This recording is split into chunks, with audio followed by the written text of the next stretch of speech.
Hey you guys, let's talk Thanksgiving turkey. It's the centerpiece of your Thanksgiving menu. We stress over it, we angst over it, and we often make it more difficult than it needs to be. Today we are making my easy, no fuss Thanksgiving turkey.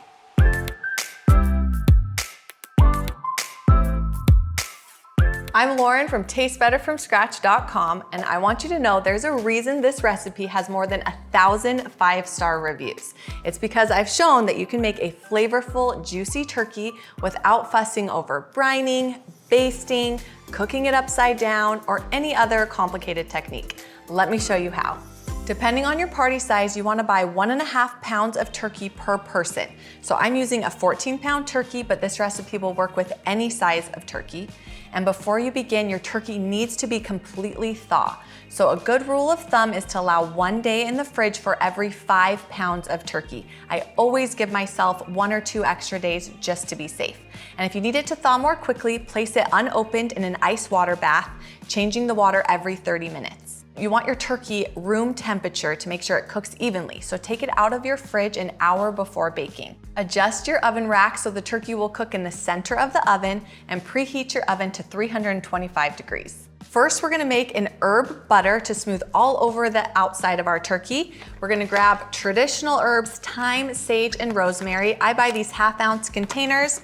Chop up 1 tablespoon of fresh rosemary, 1 tablespoon fresh thyme, and 1/2 tablespoon of sage.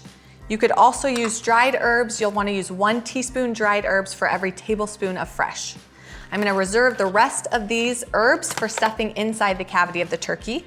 Let's go ahead and mix this together with 1 teaspoon of salt and 1/2 teaspoon of black pepper. And we're going to crack in 6 to 8 cloves of garlic. Okay, mix this all together till smooth, and we're just gonna set it aside while we prep our turkey. Open up your turkey. You're gonna check both cavities for the giblets bag and the turkey neck. So once you find these, set them aside. We're gonna use them to make an awesome turkey gravy, or you can throw them out if you want. Then grab some paper towel and pat your turkey dry all over in all the little cracks and crevices. That will help make sure our turkey gets a nice crispy golden skin. Also check the inside of the cavity and kind of soak up any moisture that's in there too. Okay, now it's time to season the inside cavity of the bird. So first I start with just a big pinch of just salt and pepper all over the inside. Now we're gonna fill the bird with 1 lemon quartered, 1 quartered onion, and 1 quartered apple. I prefer to stuff the bird with these fresh flavorings rather than stuffing, because by the time you get the stuffing to a safe temperature to eat, you're gonna overcook your bird. So we add these delicious herbs, leftover thyme, sage, and rosemary, and just stuff all of this into the cavity of the bird. Okay, next we're gonna add our herb butter. I like to start by loosening the skin on top of the breast meat and stuff some of that herb butter under there. Use your fingers to gently separate the skin away from the meat, creating a little pocket where we can stuff that butter inside. Then grab a spoon or use your hands to just stuff a little spoonful into each side of the breast, and just kind of press it down and spread it all over in there. You can even use the spoon if you want to.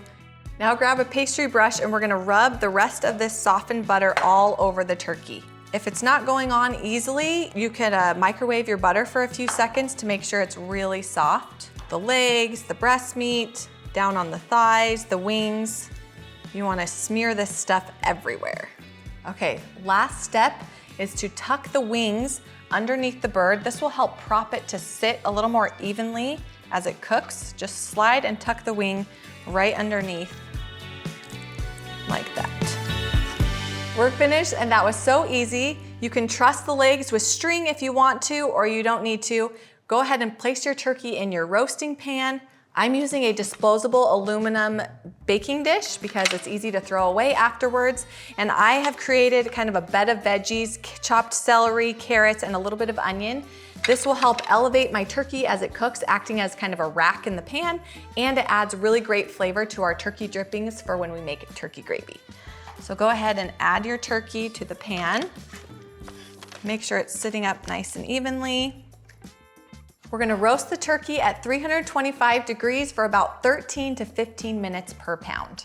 Check the turkey about halfway through cooking, and once the skin gets golden brown, cover the top of the breast meat with tin foil to protect it from overcooking.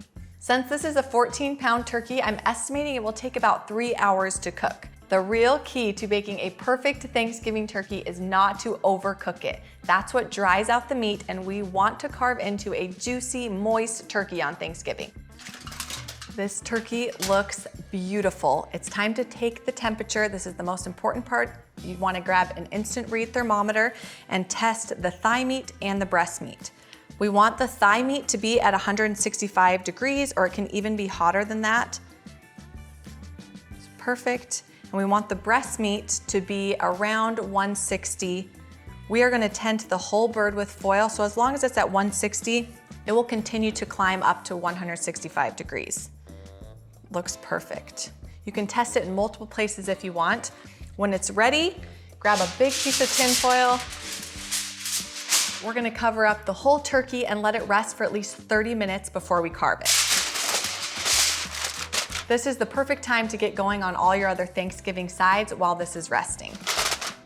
It's easy to make this Thanksgiving turkey look so beautiful. Grab a simple big platter, and you can use another person's help if you want to get a couple spatulas underneath the bird and just gently lift it out. Use gloves if it's really hot, or paper towels.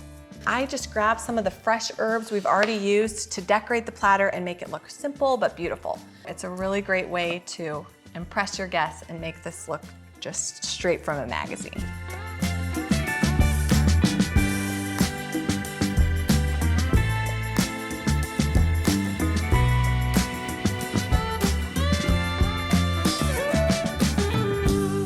Thanks for watching, you guys. You can find the full recipe in the video description, and be sure to check out my videos for how to carve the turkey and how to make turkey gravy. We'll see you next time.